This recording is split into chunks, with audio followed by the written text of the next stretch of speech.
The digital age has brought about numerous benefits and challenges. And of course, there are quite a number of good benefits, all the way from access to information, education. I remember when we were in COVID, children were using Zoom to attend classes. They were getting the notes on WhatsApp and quite a number of platforms like Telegram. Digital was good and is good.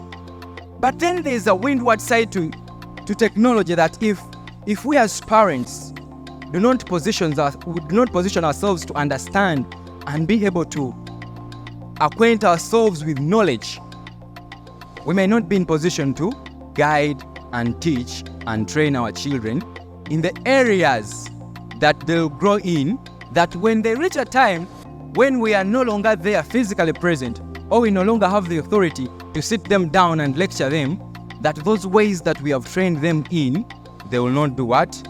Deviate. The question that I want to answer this morning is, how can we as parents raise our children in the digital age? And so that maybe we don't get lost into the conversations and the stories, let us first of all open our Bibles for today's memory verse, so that if all is said and done and you forget what has been talked about, you remember the memory verse. It is Matthew 5:16, but we shall start all the way from verse 13 to just get the context of the passage. Matthew chapter 5, verse 13 to 16. I'll read from the NIV.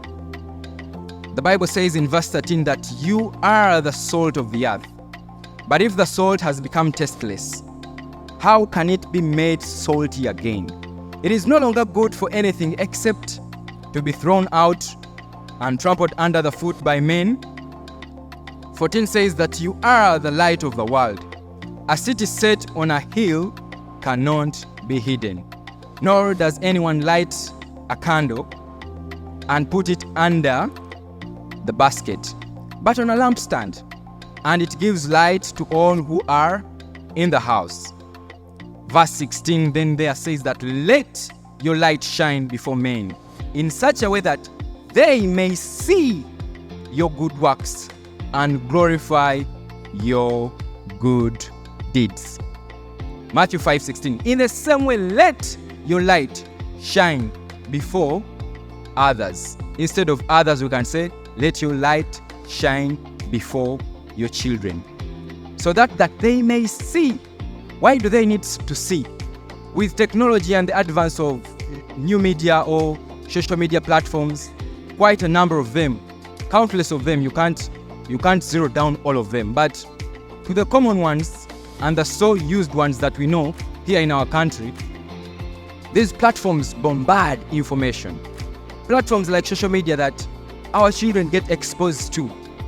We cannot influence them, we cannot guide them if we are disengaged.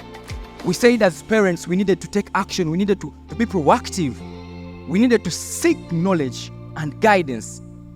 Because if we are not in the rooms, in the spaces that they are playing, exchanging jokes or even funny things, how then shall we be able to know and guide them?